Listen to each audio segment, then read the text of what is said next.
McManus did such a great job of staggering his snap count. Procedure. Oh. Ooh. Edmonton number 20. Offside. BC number 11. Now wait a minute. Repeat second down. Now wait a minute. How does that happen? I don't understand that. How is a guy, how do you get a legal procedure and offside on the same play? Well, one guy has to be first. You got me. If it's a legal procedure, Don't look at me. If it's a legal procedure, you have drawn the defender offside. I'm wearing a straight tie, not a straight shirt. I can't help you there. I don't get that one. So it never happened. Second down, McManus from the shotgun, flags again. Well, this time Chaders. That had to be Dave Chaders. Yeah. Now I'm going to go out on the limb and say Dave Chaders was offside there. Yeah, this time it's Chaders. Procedure. Edmonton number 14. Okay. Still second down. So now they got McManus. Well, Danny McManus on both plays now has been really staggering But his hang on, count. the quarterback's in the shotgun. How can he draw anybody offside? Well, you can't deliberately, through your count, according to the rules, draw a guy offside. And if you make a motion with your arms, with your head, you can be deliberately drawing the deal. Well, that's what it says in the book. Okay, good. But that's supposed to be when the quarterback's under center, So, you know. So that's the one you want to go with? No, well, okay. That's what it says in the book. 2nd and 15. McManus up and throwing, and he's got his man, and he's got some room. It's Don Blair with the catch, and Blair out across the 50 as a first down to the 52-yard line. David Mieva is the linebacker that was in charge of covering that zone, the flat zone underneath Don Blair on the play. He gets out into the flat, hasn't played in a few weeks, and gets his head on a swivel. You'll see 31 to the right of your screen. He kind of gets lost and can't find the receiver, Don Blair. That's why the opening's there. Blair can pick up the first down. A 39-yard pickup and an Edmonton Eskimo first down. This drive began at the Edmonton 9. Play action on first down. McManus over the middle, and a flag comes down from the far side of the field. That's got to be pass interference on Rasheed Gale, but that flag came from about 50 yards away. Rasheed Gale read Danny McManus so quickly on the play and broke on the ball before the receiver did, and therefore got there too soon and actually made contact. It's a good call. BC number 14. First down. It'll be a first down for the Eskimos now, and they've crossed that invisible wall midfield for the first time. Rasheed Gale's on his break already. Robert Gordon hadn't even turned around when he was breaking to the football and got there just a split second too soon. Contact, then the ball. Good call. From now, the Lions' 47-yard line. The Eskimo drive continues. McManus from the shotgun. Here comes the rush. McManus gets it away. No, he doesn't catch it, though. Robert Gordon, they say, picked it up off the turf, and the official pounds the turf for emphasis as Robert Gordon goes to the end zone just in case. Well, he had the best view. He was standing right on the spot. He had the best view, but we have the replay, so let's go to So we have that. the slow view. Yeah. Yeah, so one hopper. You get the one hopper. Right now, McManus is really finding holes in this BC Lion defense, and if they're going to have success defensively on the BC Lion side of the football, they better start sending some more pressure. Should be the final play of the opening quarter. McManus slips, gets it away over the middle. Gordon has the catch and has a first down to the BC 35-yard line. Edmonton with a 9-play drive going, a pickup of 12 to Robert Gordon keeps it alive. The second quarter when we come back, but right now let's send you back to CFL Live at the quarter.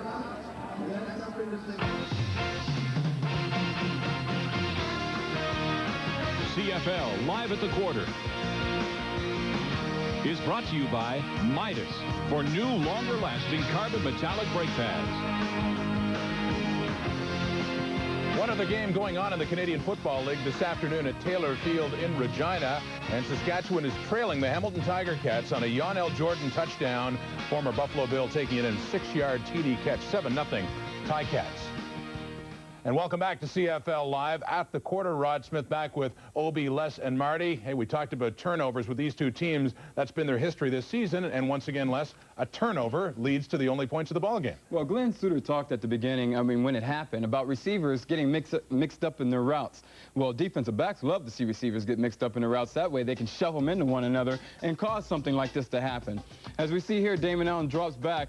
One of these receivers got confused, ran the wrong route or whatever, but I'm sure they're hearing about it on the sideline. As you see the defensive backs knock them into one another, the ball pops up in the air. Willie Pless, who's always around the ball, like they say with 103, 104 tackles, always around the ball.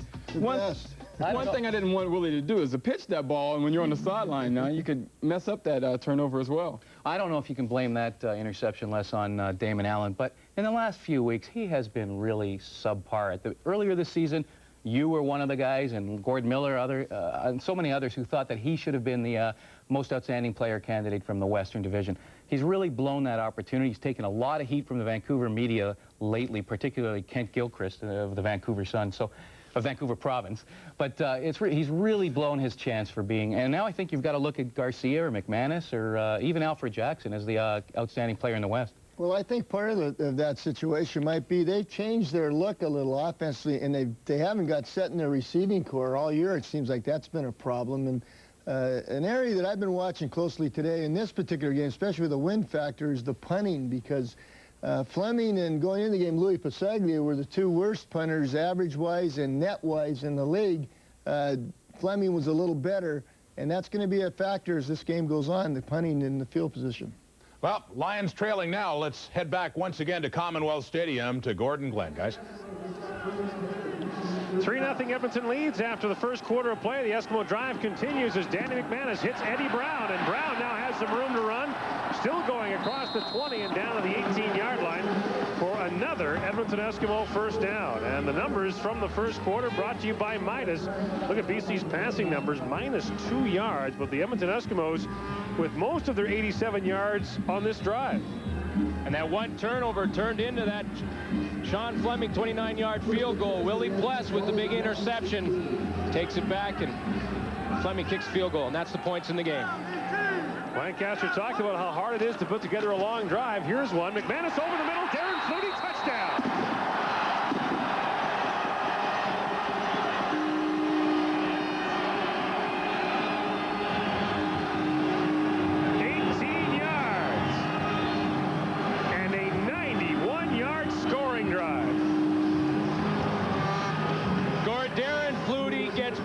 The games become more important.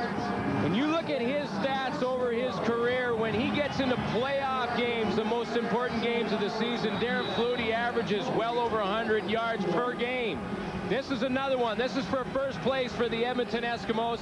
You know that Darren Flutie will become a factor this afternoon. He already has with his first touchdown.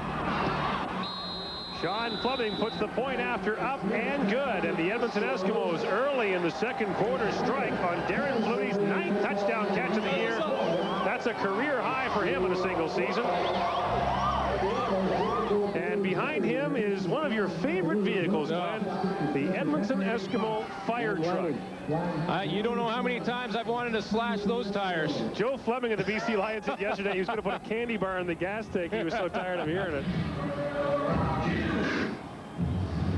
Well, Darren Flutie does a super job of getting inside position, and Danny McManus recognizes who he's running against, the rookie, Rashid Gale.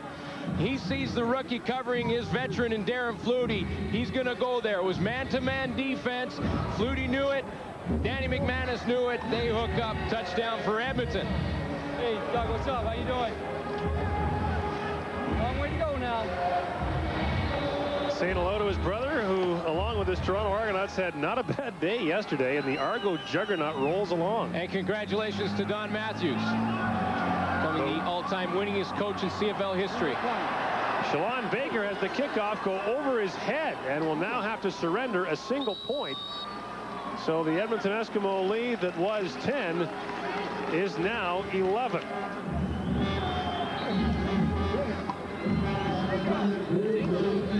And in attendance here today, another great former Eskimo and a former premier of this province, Don Getty, who is honored here on the Edmonton Eskimo Wall of Fame as well. And that's the one thing you see in Edmonton and in other places like Calgary too, is how many former players came here and still live here. More than 200 former Edmonton Eskimos live in this community. Well, it's a tribute to the organization. They bring people in through their scouting programs. They make them feel comfortable here, and they like to stay here after they finish their careers. And become the premier. Here's Brad Yamoka on first down, and Yamoka dragged down at about the 38-yard line. Willie Pless got up there to help make the stop, adding to his league-leading tackle total. And a pickup of 3 yards for Brad Yamoka, who was the BC Lions' third-round draft pick in the '96 draft, and an outside shot at making the team, but has earned himself a spot at Starks today. He looks pretty good today. You know, he's the only guy from UBC in a lineup for the BC Lions that features 10 players from Simon Fraser University. No, but I'll get back to that point in a second. I'm sure you will. Second down, Allen. And that pass is incomplete. Looking for Alfred Jackson. Malcolm Frank was there on the coverage. It is once again incomplete. Allen now 1 for 8 to open the football game. Well, Malcolm Frank, the great cover guy, he's up at the top of your screen, just settles his feet, jams Alfred Jackson as he goes to make his break, and is there before the ball gets there. That takes experience to be able to do that as a corner, because you have to read the quarterback and know when he's going to break down, and the receiver will as well. Julio Caravata's punt hangs up high for another number 2. Henry Williams, the gizmo, retracing his steps. And he is stopped by Nick Richards back at about the 27-yard line. A 38-yard punt and a loss of 6. The Edmonton Eskimos with an 11-point lead on BC on the CFL Live. He say hello to his brother Doug. Earlier last year, they were both named to the CFL All-Star team. What if they went head-to-head in the Outstanding Player Award voting this year? What would Mrs. Flutie do then? You got to think Darren's got a shot at being the outstanding player in the Western Division.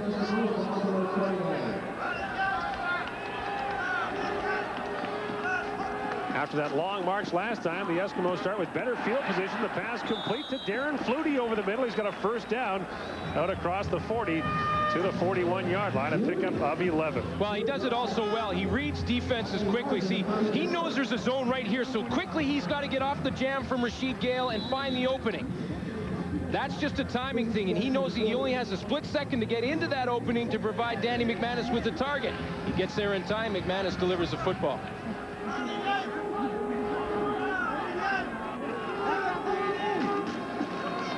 Now here comes Big Tony Burse, who barrels his way out across the 45, leaving bruises and bumps in his way.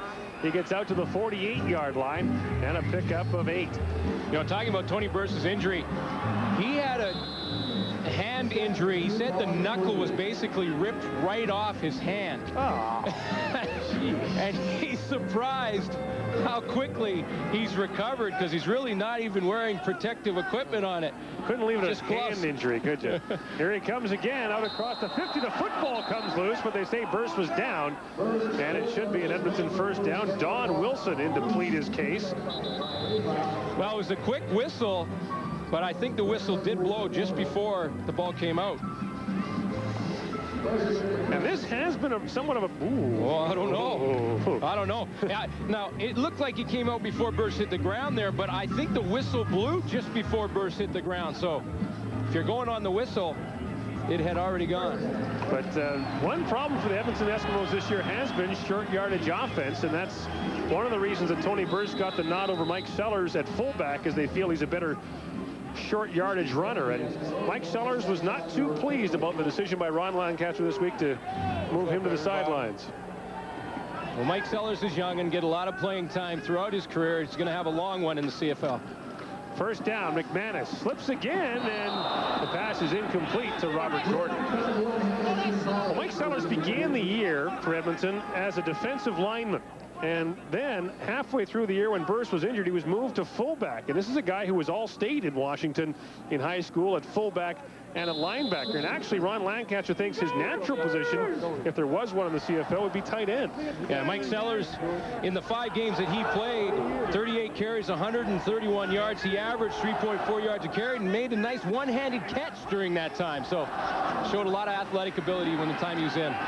Now the pass over the middle is caught, and it should be another first down. Robert Gordon stopped at the 48-yard line of the BC Lions, and Don Wilson is shaken up after a gain of 12 by Robert Gordon. Well, sort of a Robert Gordon sandwich, and Don Wilson got the worst of it. Don Wilson, the ageless one, at 36, starting at defensive halfback for the BC Lions. Ron Lancaster paying tribute to him before this game, saying he's one of the most complete players in the league. But right now, the concern for Adam Rita is that he is down and hurt. And Wilson had been out the last 4 games with an injury and is shaken up again. Well, this is right at the end of the plays. His own defense. Wilson's in one area. He's got to come across. And you see Rasheed Gale was coming over Robert Gordon, so all the momentum was coming towards Don Wilson. And they're looking at his neck and shoulder on the right side. You know, I was doing a few stats on Don Wilson. As you take a look at his career numbers, 59 interceptions. He's played 3 different positions in his CFL career. The tweener or linebacker position. He's played halfback and he's played free safety. As a tweener, he's got 24 interceptions. As a safety, 13. He played 2 years in Toronto at free safety, 90 and 91. And as a halfback, he's got 18 interceptions. So it doesn't matter where they play Don Wilson. He comes up with big plays for his team. As Wilson remains on the ground, we'll take a break and bring you back to Commonwealth Stadium on the CFL Live in just a moment. Well, there's good days and then there's not so good days. Damon Allen having not such a good day. 1 for 8 passing, -2 yards, and an interception. He waits his turn on the sidelines as Danny McManus and the offense stay in for Edmonton. Frank Pimiskern takes the place of the injured Don Wilson. McManus up and throwing for Eddie Brown through his hands and incomplete. It'll bring up 2nd down. McManus indicating to Brown maybe a little further back. Well, that was a gun, though. Yeah, it was a hard throw to Eddie Brown, but Eddie Brown is probably fortunate that he didn't catch it because there was a wave of BC Lion tacklers coming to make the hit on Brown had he caught that one. Eddie Brown with few unexpressed thoughts and expressing a few more to the BC Lions. An Edmonton writer said this week that Eddie Brown is so instinctively negative, he should have been a sports writer. I love that comment. 2nd and 10. McManus. Lots of time. Over the middle, he's got Robert Gordon, and he dropped it. Robert Gordon was open in behind the BC defense, and he dropped it. Well, I want to give credit to Virgil Robertson on the drop for Robert Gordon on the play because yes, Robert Gordon dropped the ball he maybe should have caught. But the reason he did is that Virgil Robertson, who had dropped into the zone defense, got his hands up and distracted Gordon just in time. He's right at the bottom right of your screen here. He's going to drop off, get up in the air, put his hands up, and that just gets enough on the football to distract Robert Gordon, who had to come back and try and make that catch. Sean Fleming almost had that punt blocked, but it's a good one. Sails out of Browns right near the goal line, and where will they mark it out now? Just outside the 5, so an excellent kick by Sean Fleming, 43 yards, no return, and the Lions will be hemmed in deep, trailing by 11.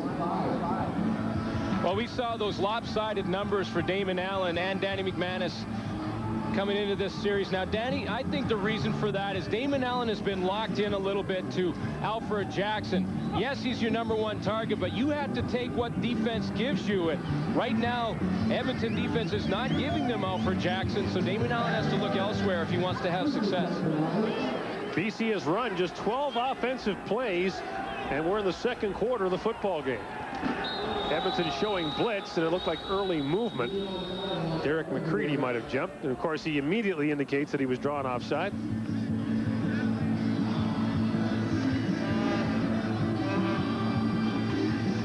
Procedure, BC #9, Still first down. I think Jake's cracking down on quarterbacks bobbing their head. Sure is. That's the second time we've seen it. We talked about the BC Lions and their struggles on offense.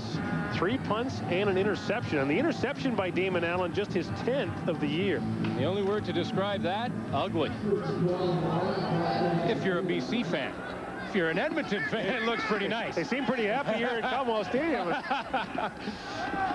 Allen from the end zone. Lots of time. Can't find anyone. Now looks over the middle and falls incomplete. He was looking for Nick Mazzoli, but the pass was knocked out by Tommy Henry. Well, Damon Allen's going to go and congratulate his offensive line, and then he's going to say to his receivers, wait a minute, guys. You guys have got to get open. Full credit to the secondary for the Edmonton Eskimos. Damon Allen has all day to throw this football. He looks to the right, no one there. He pulls it down, looks back to the right, down the middle, finally all the way to the left. But Tommy Henry had tracked his receiver all the way across the field, and great coverage by Edmonton. 5 straight incompletions now for Damon Allen. Second down.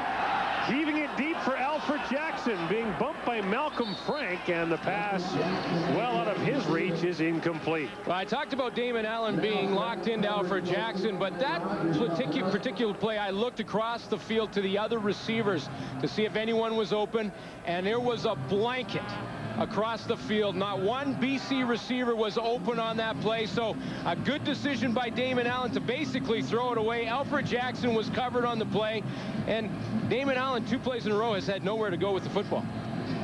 Now Julio Caravata will punt deep from his end zone. Don Blair and Henry Williams are back to receive, and Caravata's had a good day kicking the ball. Lou Pasaglia is in uniform and shaken up, and Caravata's going to give up 2.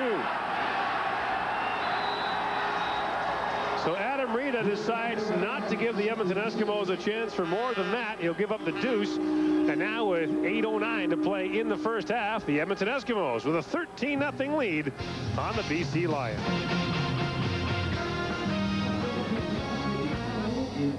The drawing board on the BC sidelines, Damon Allen and company talking it over with Adam Rita, trying to get this offense unstuck. He's got all the receivers in the huddle there, and I'm sure Adam Rita's instructions are, hey, get open.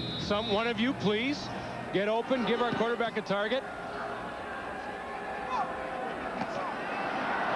Here's Henry Williams taking the kickoff after BC surrenders the 2. He gets out to the 38-yard line. That's where the Eskimos will start with a 13-point lead. Let's go to the sidelines to Ken Chillibeck. Don Sprague is with me, Gord, from the Grey Cup Committee. Of course, November 16th, a big day, Don. How are the ticket sales going and everything else? Super. Everything's sold. We have sold 48,000 tickets out of a possible 52,000. And whether we take the tarps off on that, we won't decide till November 1. But it'll be a sellout. And you're hoping that a day like today, too. Oh, yeah, this is nice weather. It'll be like this on November 16th, I'm sure. And all the other events are going well, the dinners and that, too. So great shape. Be a great Grey Cup. Thank you very much, Don. Hopefully the Eskimos, for your sake, will be in it. I do, too. Okay. Guys, back to you. Holy smokes. Little Edmonton boosting down there, right? Tony bursts out across the 40 to about the 43-yard line, has a gain of 4 yards on the play. The last time the Grey Cup game was played here, of course, was 1984, won by Tom Clements and the Winnipeg Blue Bombers on a very unseasonably cold day here in Edmonton. I gave my best friend tickets to that game. They were in the last section, the last row of the upper deck. Possibly the worst seats in the history of football. And what's interesting, if the Edmonton Eskimos win this game this afternoon, they'll have 2 home games to win it. That's right. McManus swings it out now for Burst. Look out. Oh! Oh, man. What do you want? A little razzle-dazzle, a little hammer? Well, no, but this is the problem. If you're a defensive back coming up to cover or to try and tackle Tony Burst, here's your dilemma. You got to bow your neck thinking he's going to try and run over me, so I'm going to bow my neck, get my head down, and whoa! Where'd he go? Wow. He hurdles you because he's a great athlete, and that's the problem you have when you're trying to tackle. And Danny McManus certainly not locked in on any one target. That's the second catch for Burst, and he's moved the ball well and distributed the ball evenly. Now out of the backfield, this is